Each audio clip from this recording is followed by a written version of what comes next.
there. Happy Thursday, everyone. Welcome to So What, the Marketing Analytics and Insights live show. I'm Katie, joined by Chris and John on this side. I will never get that. This wait, this week we're talking about durable and non-durable trends. We'll be talking about which trends are reliable. We'll be talking about how to determine if a trend is durable and what actions to take once you figure all of this out. So, Chris, I have a feeling I know where you want to start, but where would you like to start this week? Gosh, I don't know. A lot of the stuff we talk about when it comes to trends specifically relates to forecasting, right? So if you have a trend that you can forecast, so I guess maybe we should probably start with some definitions. I should have put money down on it. I had a feeling you were going to say, Katie, tell me what you think a durable and a non-durable trend are. Katie, what do you think a durable and non-durable trend is? We'll be here all day, folks. So, in my opinion, a durable trend is something that's consistent and reliable. So, something like um, in the United States, the holiday season being every October, November, December.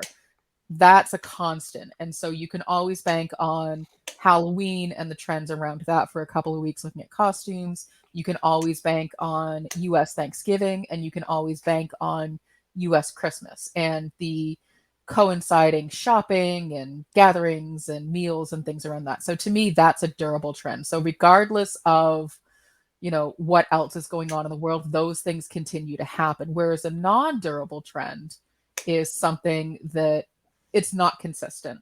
And so for the past couple of years, travel has been inconsistent, vacations have been inconsistent. And so data that you had prior to the pandemic about that might not be valid in terms of planning because everything has changed. So to me, that's a non-durable versus a durable. How close or off am I? I think that was terrific. You're right. Durable. I mean, by definition, something that is durable is lasting, right? You buy an automobile hoping it's durable, and you're not taking it to the shop every week, at least for a little while. Something's non-durable is not.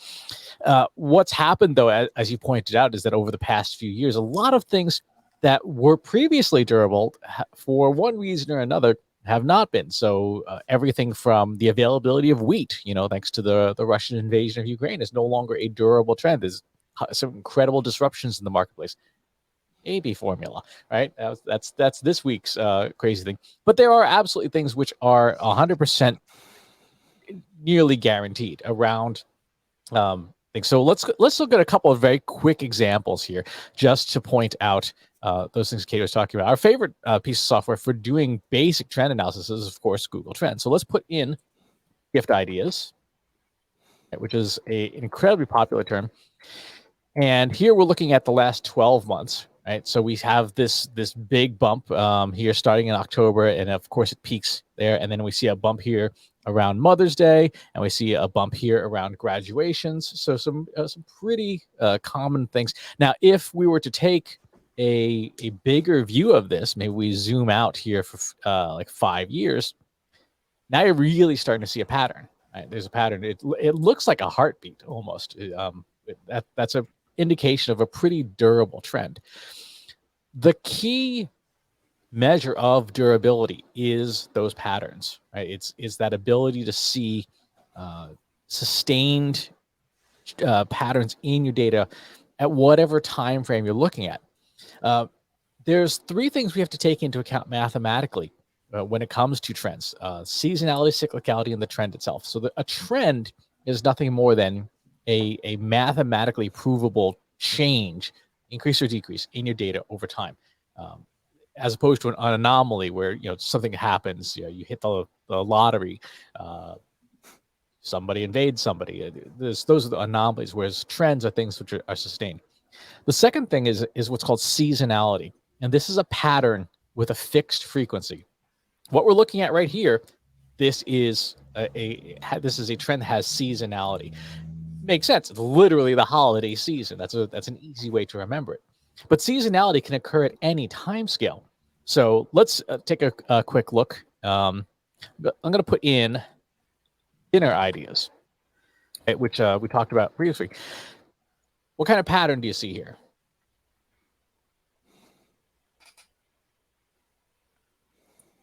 Not a really good one.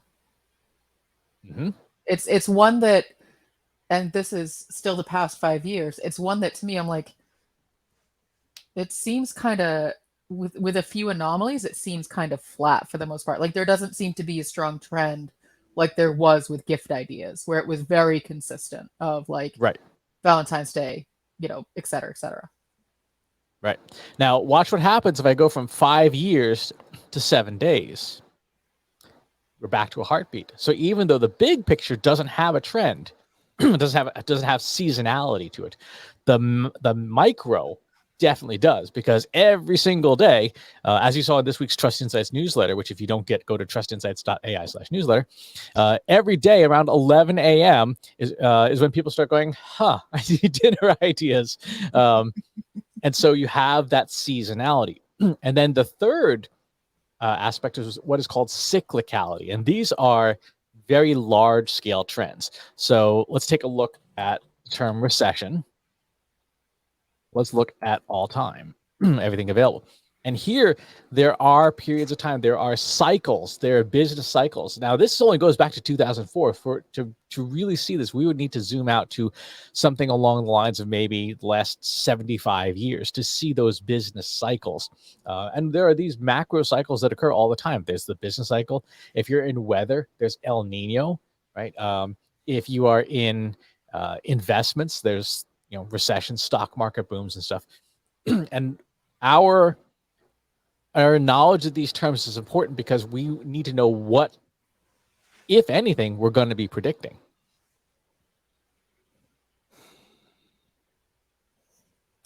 So I guess the question for marketers is, how do we know if our data is a durable or non-durable set of data that we can use for forecasting?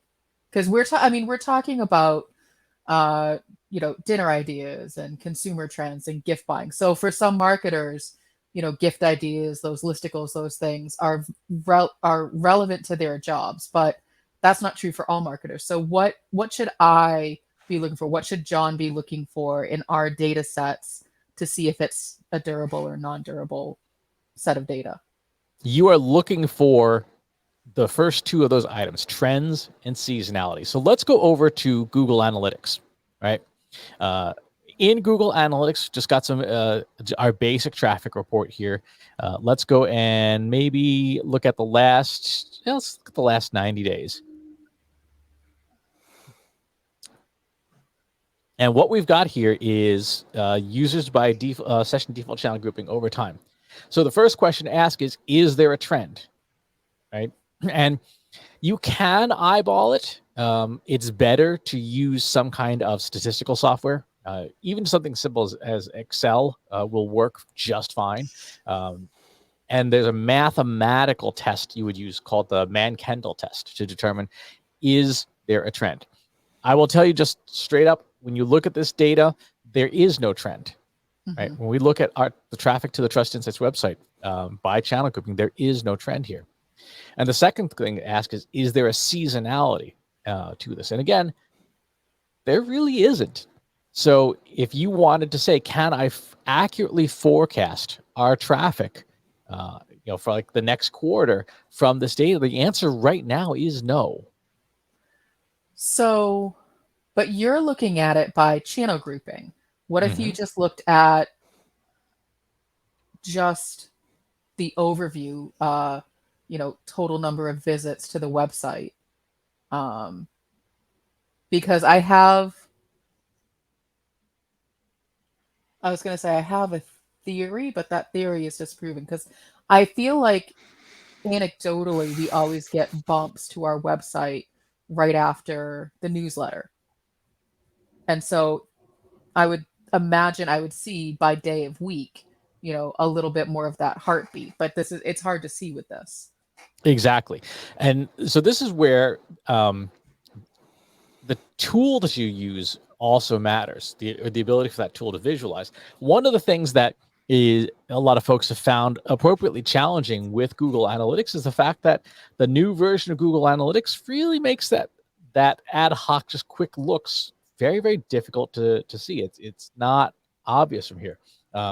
If we were to pop on over maybe to Data Studio, let's go ahead and edit this and go into start ourselves a new page here. And let's go ahead and just put our put in a nice little line chart.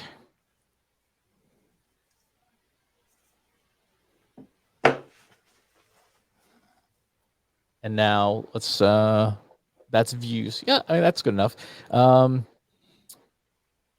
And just for safety's sake, put in a little date control, pop on over to view mode. And let's take a look at our year-to-date. And there you do see that little sawtooth pattern, right? Mm-hmm. So you would be correct in saying, like, yeah, there is a sawtooth pattern. There's also a really big anomaly here on March 30th, and then resumption of that sawtooth pattern. So from this perspective, again, you want to run a test on it, but there is at least something of a sawtooth pattern that would indicate some level of seasonality. There's not a clear, bigger picture version of this, though. John, you typically release new Marketing Over Coffee episodes around the same time every week. So do you start to see, do you know anecdotally if you have that kind of cyclicality with your traffic or your podcast downloads? Yeah, because so many of the podcatcher apps are all fully automated. So as soon as a post gets up and it gets in the RSS feed, we'll see 30 to 40% of the total downloads will happen in the first day or two. There'll be this huge giant surge. And then after that, it's a little more spread out. But yeah, it's a real solid heartbeat. And we've come to the point where it's, the show has to be in the feed Thursday evening so that everybody's ready for it Friday morning, because people expect it Friday mornings. Yep.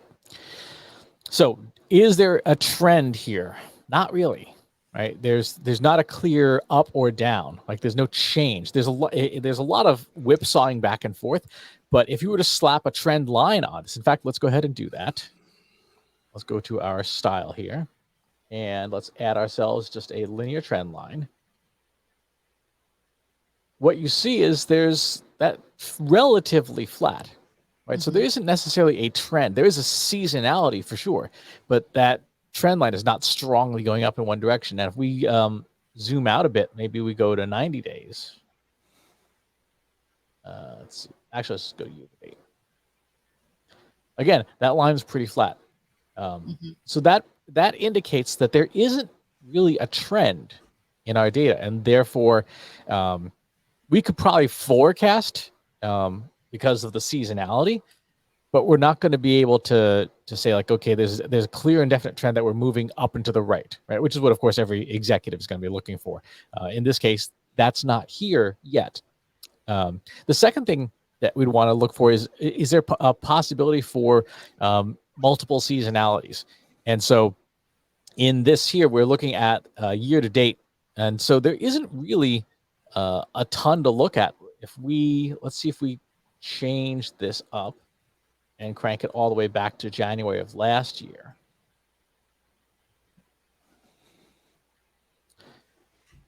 And again, looking at this, there is this interesting kind of weird anomaly. Like this big spike happened March 17th. We have another big spike here on March 31.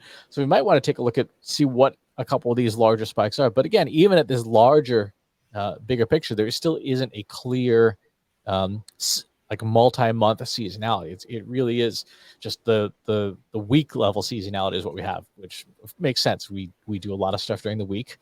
We don't do as much on the weekends. Mm-hmm. So go ahead. I say these considerations about, are there multiple seasonalities? What kind of seasonality is it? Is it additive or multiplicative? Those things we care about because it determines what kind of forecast we're able to do, if any.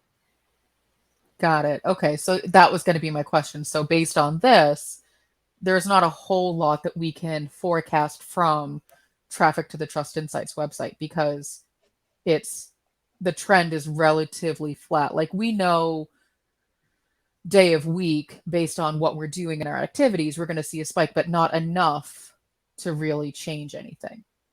Exactly. Now, the one thing that's interesting is there is a hint of multiplicative seasonality here, which is you normally don't see with marketing. The difference between additive and multiplicative seasonality is the height of the teeth. So like when we're looking here for most of 2021, the height from the top to bottom, the teeth was relatively small, right?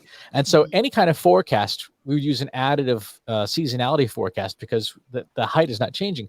Once you get into late 2021, like mid to late 2021, the teeth start getting bigger, right? The teeth start getting longer, and that indicates that something is different in our data since about September of last year, where the teeth are getting bigger over time, which is good, right? That means that we're getting more hits on our content. We're getting more people to our website, even if it's in fits and spurts. Because the teeth are getting bigger, we now have what's called multiplicative seasonality. And that means that in general, over time, your traffic is growing. That's a good sign for growth. So when you're looking at past data, if you see additive seasonality, it means you slow and steady. And if the line's going up and to the right and it's additive, that's fine. But it means you're not exponentially growing. If you're starting to see bigger and bigger teeth as the chart goes on, now you're in the territory of, not only is the trend going in a certain direction, but the volume of the trend is getting louder, which means that we have the possibility for faster growth. This is a lot to take in.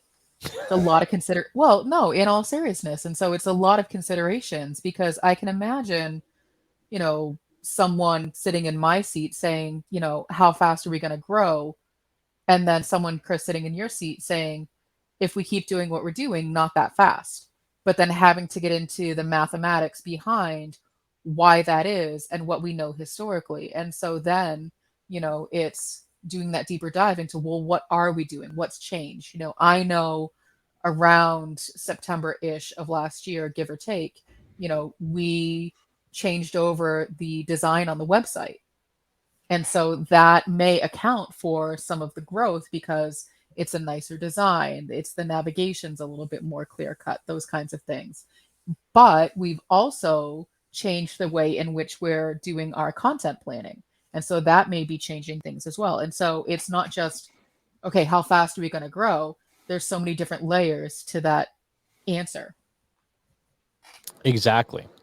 And so when we look at these different time spans for forecasting purposes, for trying to figure out whether there's a trend here and if it's durable or non-durable, we've got to look at all these considerations and see what types of things are happening under the hood. Now, there's three things that we really can't forecast. Number one, we can't forecast what's never happened. We can't predict something that has no pattern, and we can't predict with bad data. When marketers are dealing with any kind of data, a lot of the time the data is not in great shape. You've set up your Google Analytics wrong or something like that, so that's an issue. But the other ones are much bigger considerations. So let's take a look at an example. Let's look at inflation. Right, so this is the Consumer Price Index for the United States. Looking at this is since like 1950. This is not. It's interesting when you look at this graph. Something happened around the late 1990s where it's very similar to our Google Analytics, right? The teeth were relatively small for a while. I mean, the early 70s was the gas crisis, but the teeth were relatively small for a good long while. And then suddenly the teeth have just gotten much, much sharper, right? Inflation is spikier all around. And that's not counting the pandemic and stuff. This is just something changed in economic policy, which makes this harder to forecast. If we look at something like Bitcoin, right? Here's the Bitcoin chart. By the way, if you bought Bitcoin at 60,000 last year, I'm very sorry. This, trying to forecast Bitcoin is almost impossible because what's happening has never happened before to it. If you look at the all-time chart for it, right, it's kind of a mess. You can't really figure out what's going on. You can't forecast the next presidential election. We don't even know who the candidates are. But even if we had two name brand candidates that were recognizable, maybe from the previous election, the election itself has never happened. The electorate has changed. The population demographics have changed. The amount of Russian bribes to politicians has changed. So there's a whole bunch of things going on under the hood that makes it unpredictable. So when you're talking about durable and non-durable trends, a lot of trends like this one are non-durable. This is a non-durable trend. Even though there's a very clear trend to it, particularly at the macro picture, it's not durable. It's interesting. I think that the election, without getting into specifics, is a really good example of that non-durable, and it's misunderstood because I think, and myself included, I think there's a misunderstanding that we do have enough data to say, well, this is what happened before, and therefore we can predict the outcome of next time. When looking at that Fred data, one could say, well, you have so much historical data. Why can't you just project forward what's likely to happen? And I think that that may be one of the biggest misunderstandings is just because you have, 10, 15, 20 years worth of data doesn't mean that there's any kind of cyclicality or seasonality to it. And that's, for me, that's sort of the light bulb for me today of like, oh, okay, that makes a lot of sense. Mm-hmm. The other thing is that you have to take into account whether there's interfering factors. So if you look, this is very interesting. The gray bars on this chart represent recessions. Prior to 1990, we had recessions, relatively frequently. You can see there's like 5 bars here, and some of them are decently sized. And we had the real estate implosion, and then relatively quiet. And even the pandemic was only 2 quarters. It was not a big recession. So the recessions are thinning out as the teeth get bigger. So the question you have to ask is why? Why would that be the case? We know we can't forecast off this. We know that this trend, this is not necessarily durable, but is there something that could explain this? And the answer is, let's see, M2. The answer is this is the amount of money that the United States has created. Right? It's called the M2, the money supply. If you look back in time, for a long time, there was a relatively small amount of money in circulation. And then, like we were talking about, what happened that late in the mid to late 90s, we started printing money and printing and printing and printing and printing and printing until we're at, we've like during the first 2 months of the pandemic, we printed $4 trillion. Poof, just made it appear out of thin air. That's where that huge jump is. And you can see this chart is starting to basically hockey stick. We're doing that because what we are trying to avoid are those gray lines. People are so politically sensitive to a recession that we're essentially printing money to prevent them. The downside is this creates inflation. And so if you are a marketer, this means that everything gets more expensive and your purchasing power, your customer's purchasing power is lower and lower. Every time this line goes up, your customer's dollar goes less far. Even if prices seem to stay relatively stable, they go less far. And as a result, you have a harder time doing stuff. Case in point, this morning, the earnings calls for Walmart and Target happened, and both companies reported large losses because prices are going up so fast, consumers are buying less stuff, but the price of labor and supplies is also going sky high. And as a result, those two things have combined and have made it very hard for those two individual companies to make money. If you and your supply chain are impacted by that, you're going to see that in your own marketing. It's going to be harder to do your own marketing. This is a case where when we were talking about cyclicality, there used to be cyclicality to recessions, and now it's getting unreliable.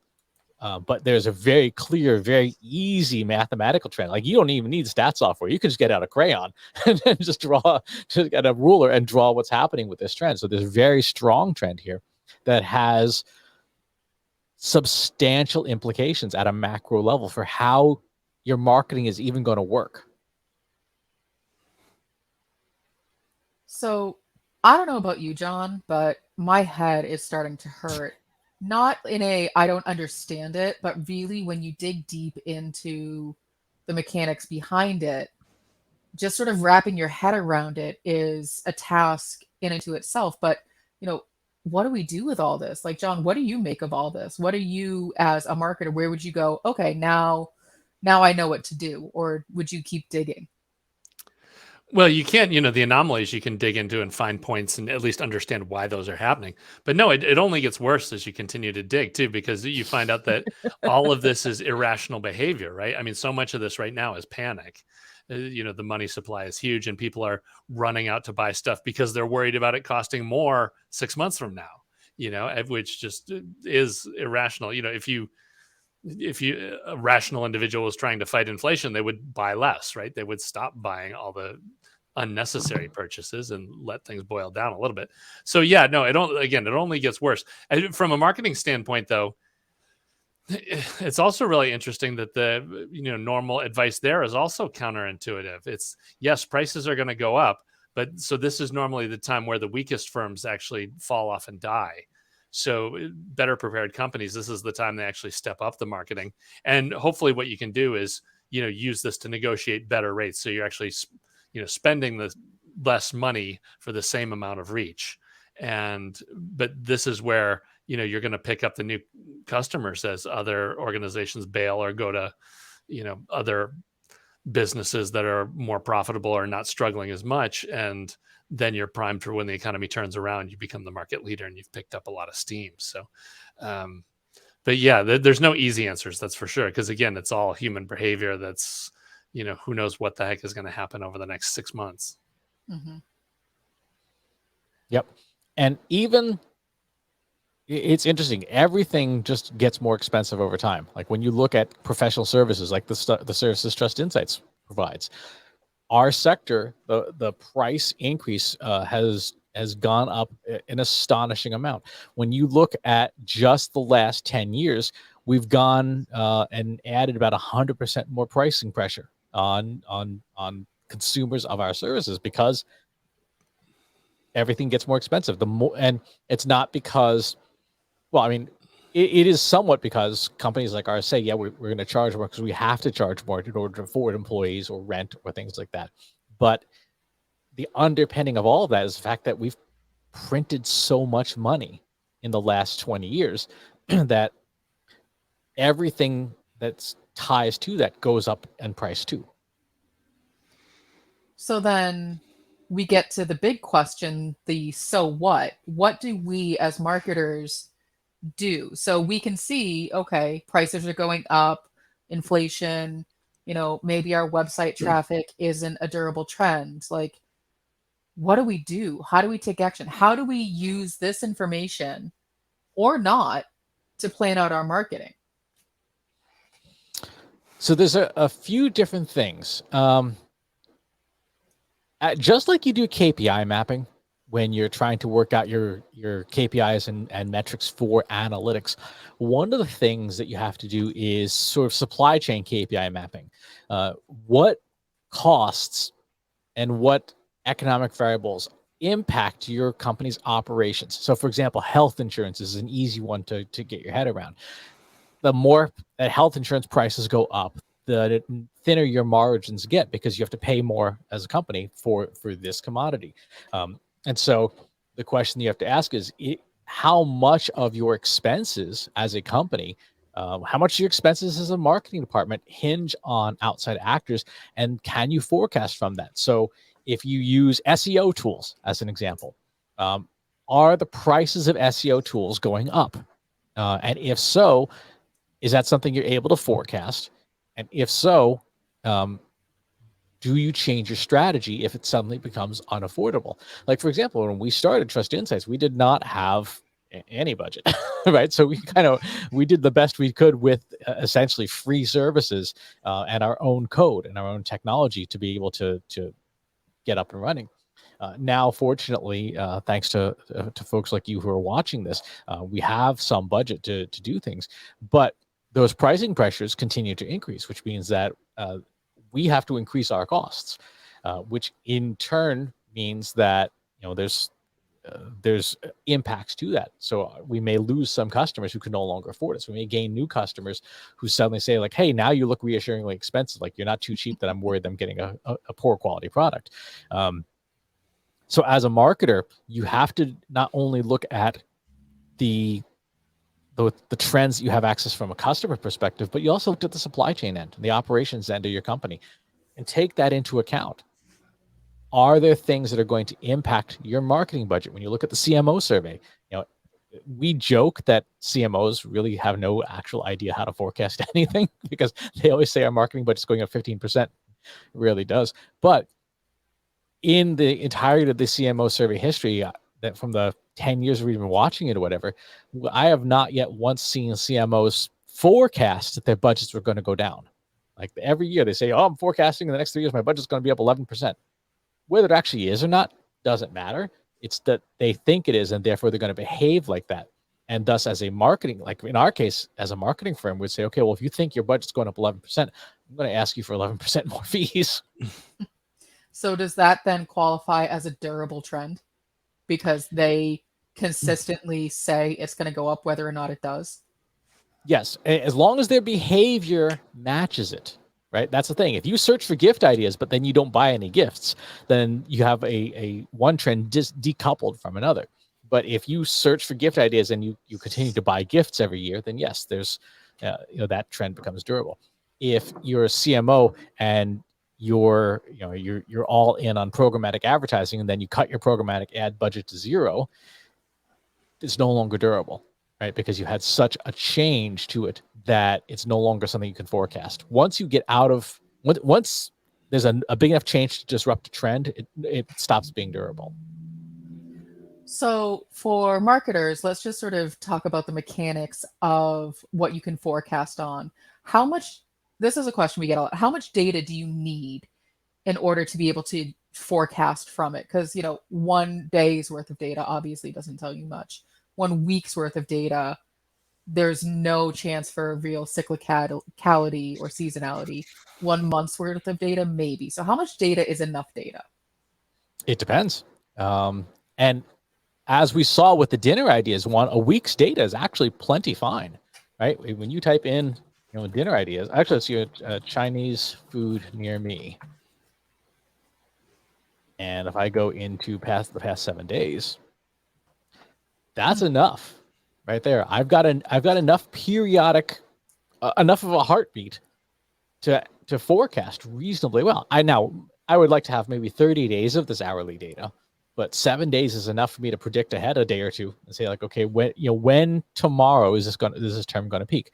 It's interesting because you see some interesting little jagged points here, like noon, and then you have the afternoon dip, and then this one is different.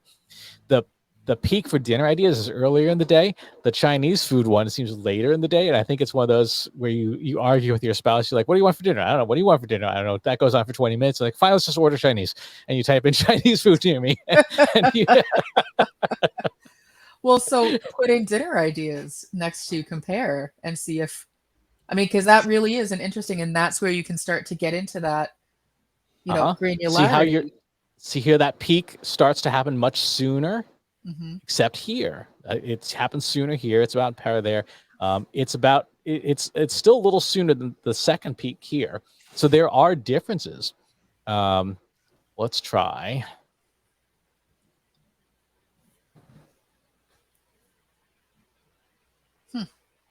And this is kind of funny because you now have McDonald's near me so much later. That's really yeah.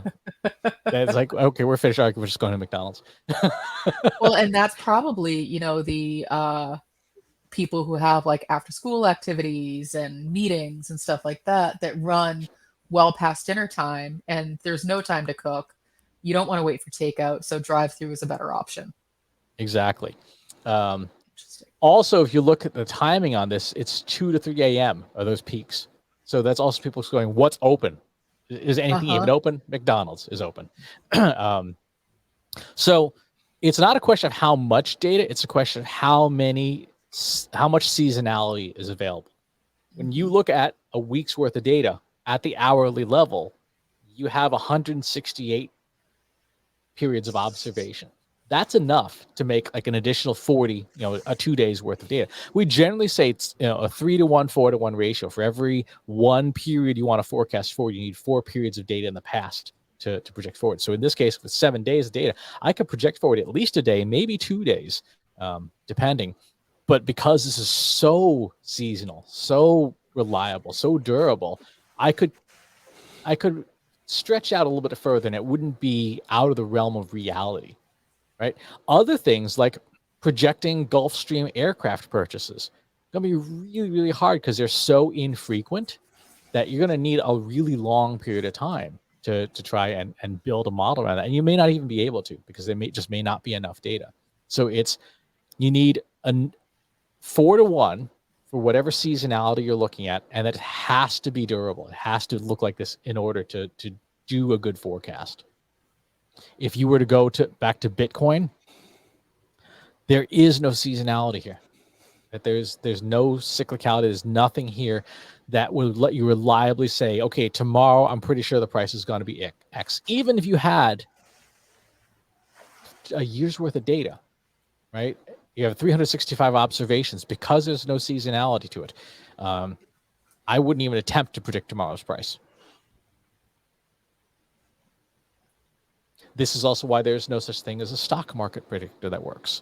If there was, whoever invented that would own the world. All right, so it sounds like at the end of the day, we need to really pay attention to what's going on outside of our little marketing bubble. But within our marketing bubble, we can take a look at the data that we have available to see if there's cyclicality, to see if there's seasonality, to see if any trends exist at all. And just because you might get that, sawtooth, it doesn't necessarily mean that there's anything to predict. So also using, the linear trend lines to help you see if it's going up and to the right is going to help you know if it is even a trend at all. Exactly. Now, here's something to think about, Katie, since you are the chief decision maker. You now know in our marketing data, there isn't a trend, right? Mm-hmm. You know there is seasonality to it. There's the sawtooth edge of the weekly newsletter, but there is no trend. So we're not like nose diving into the ground. There's no reason to hit a panic button, but we're not also taking off like a rocket ship either. So how does that change strategy to you as the decision maker when you look at that?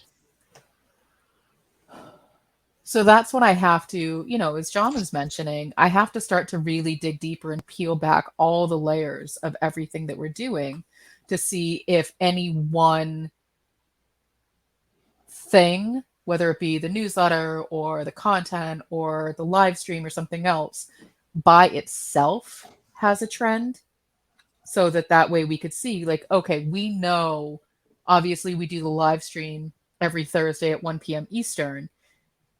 So we know that there's going to be a trend there. We know that there's going to be, people who get the recap on Fridays, but is there anything else to that data? So picking apart every single marketing effort on its own, that's the way that I would approach it, to see, okay, if everything collectively doesn't really give us that much of a trend, what individually might be working. Mm-hmm. The other thing I think that tells you is that it's safe to make riskier bets, right?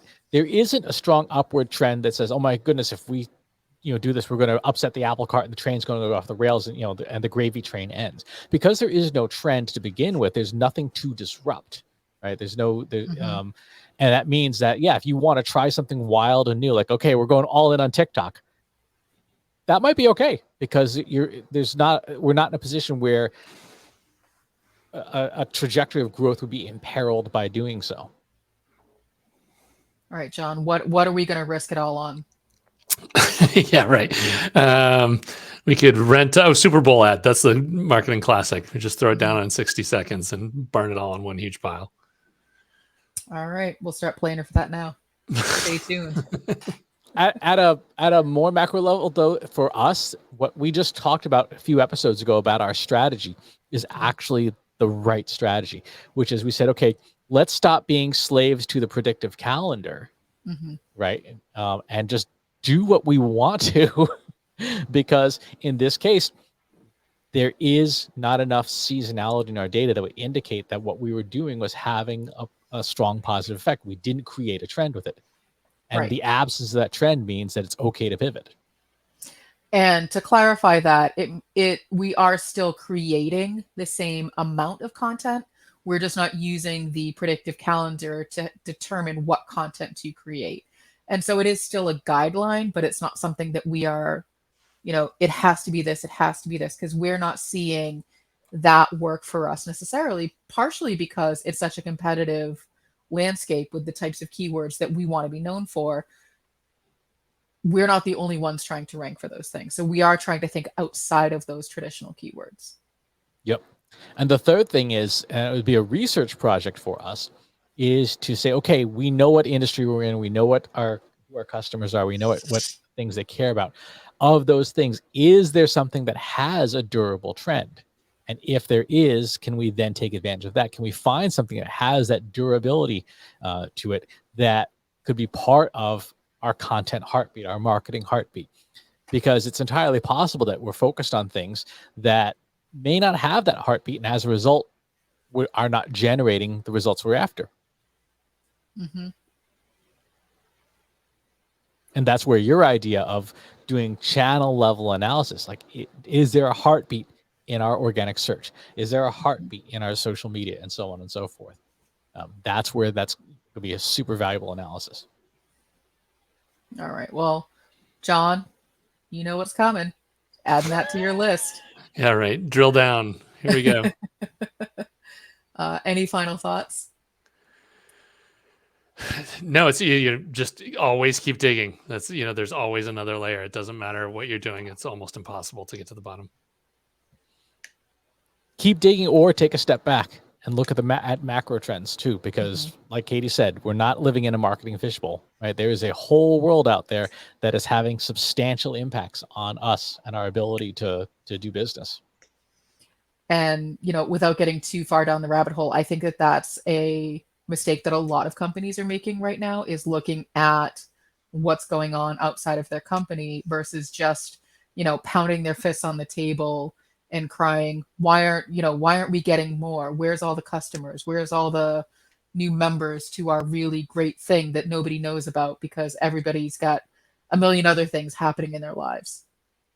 But I'll get off my soapbox. All right, folks. Thanks for tuning in. We'll talk to you next week. Thanks for watching today. Be sure to subscribe to our show wherever you're watching it. For more resources and to learn more, check out the Trust Insights podcast at trustinsights.ai/TI podcast and a weekly email newsletter at trustinsights.ai/newsletter. Got questions about what you saw in today's episode? Join our free Analytics for Marketers Slack group at trustinsights.ai/analytics for marketers. See you next time.